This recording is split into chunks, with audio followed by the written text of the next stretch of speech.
Welcome to Brainish English Stories. Carol was a very beautiful girl. She was 26 years old. She lived a simple life.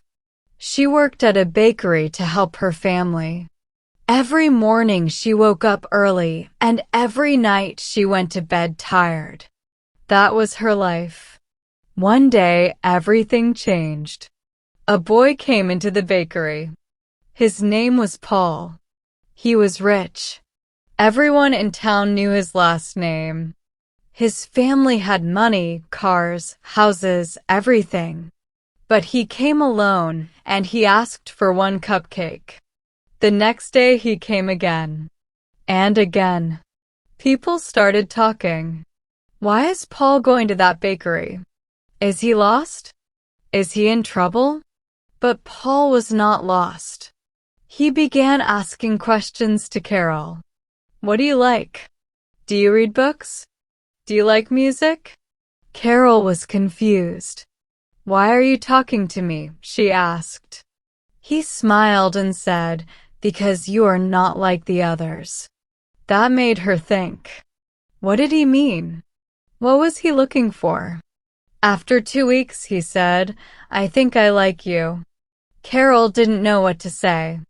She was poor. He was rich. Was he joking? But the next day he said it again. I think I like you a lot. Now she was confused. Could a rich boy love a poor girl?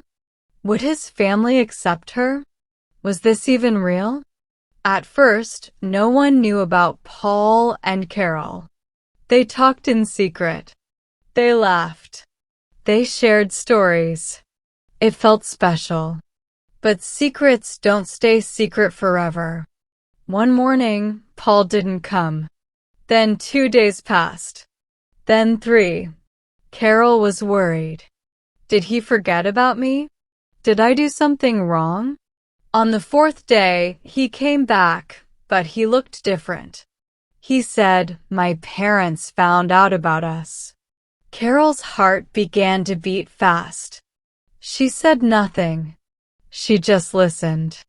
They are angry, Paul said. They told me I can't see you again. Why? Carol thought. What did I do? Paul said, they said if I stay with you, they will stop supporting me. No money, no car, no job in the family business. Carol couldn't believe it.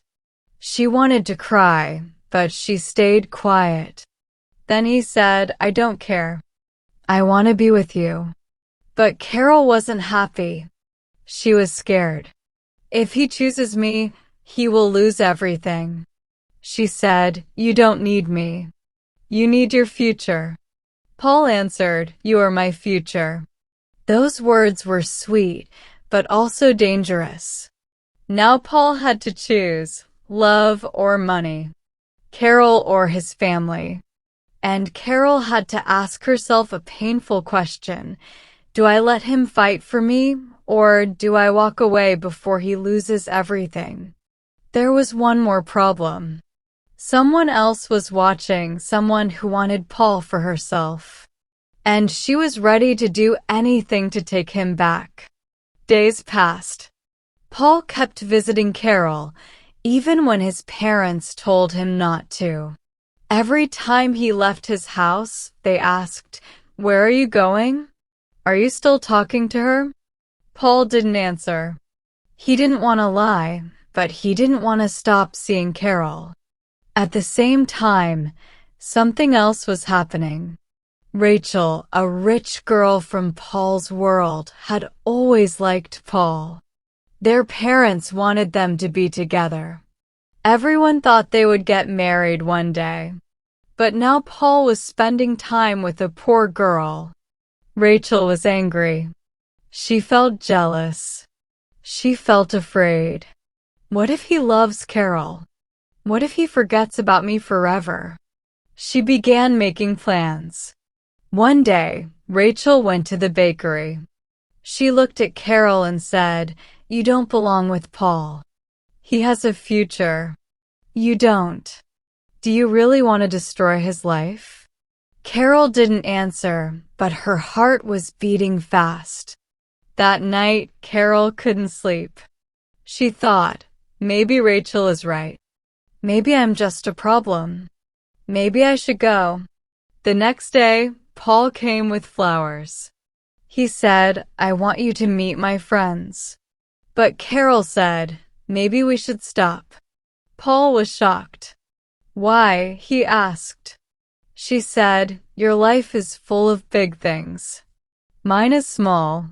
You will lose everything. I don't want that. Paul looked at her. I already told you I don't care. Carol didn't know what to do. She knew that Rachel was right. Paul's father took his car, his money, and his phone. He said, if you want to live like a poor man, go ahead. Paul had nothing now. He came to Carol walking. He looked tired. Carol felt pain in her heart.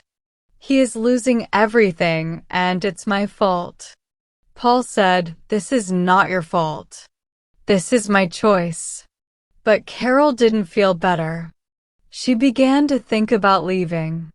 At the same time, Rachel told Paul's parents a lie.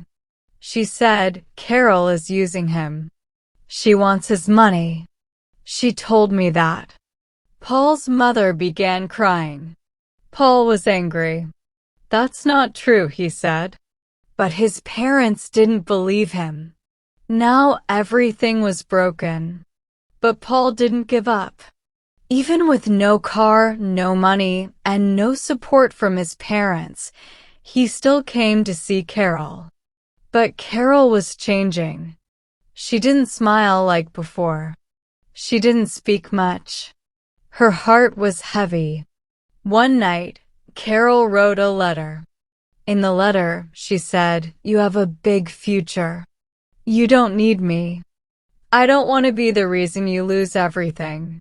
I love you, but I must go. She left the letter on the bakery table and went home. She didn't wait for him to come. The next morning, Paul found the letter. He read it.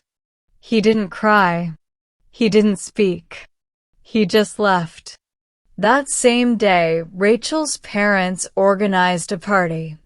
Everyone important was invited, rich families, business friends, even Paul's parents. Rachel told her friends, tonight Paul will be mine again. But Paul didn't come. People waited. Rachel smiled and said, he will come. But she was wrong. Paul went to the bakery to meet Carol. She saw Paul and said, why are you here? He gave her the letter and said, you don't decide for me. I decide.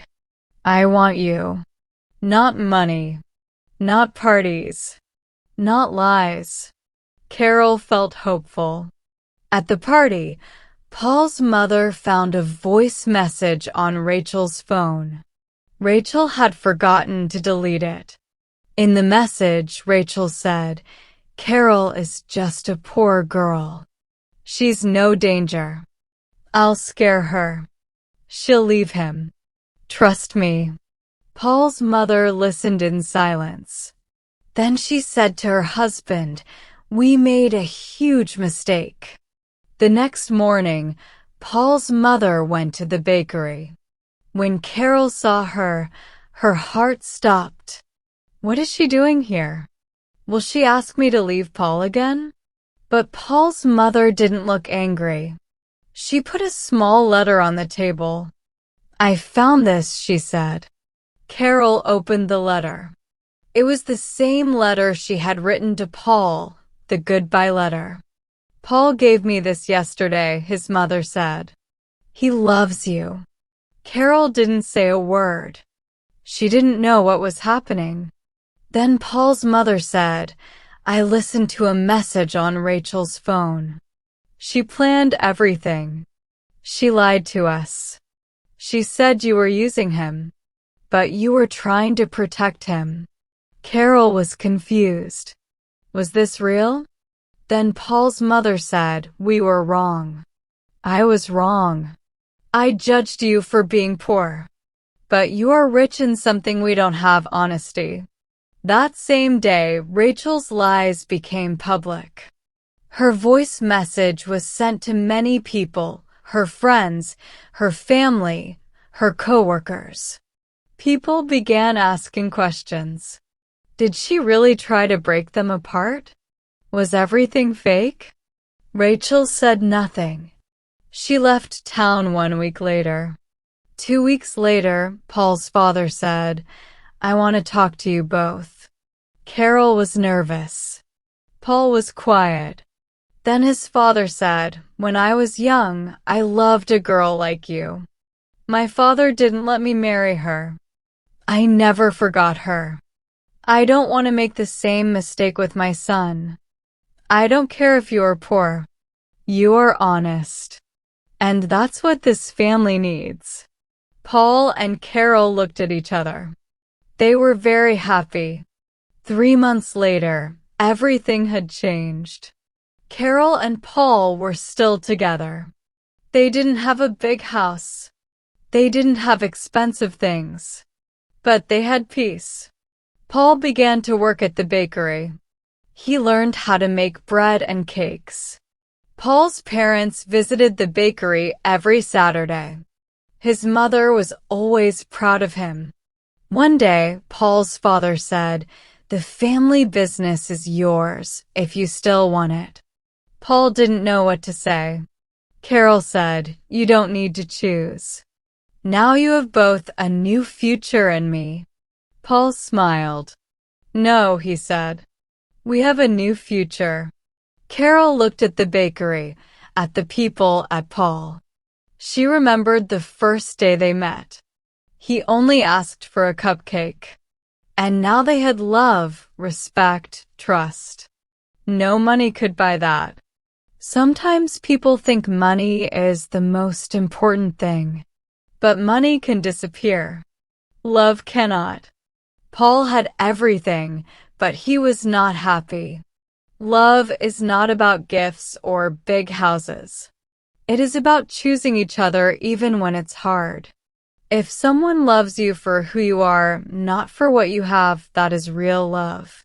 And real love is stronger than lies, fear, or money. So if you are ever in the middle of a big choice like we were, ask yourself, what makes my heart feel full, even when my hands are empty?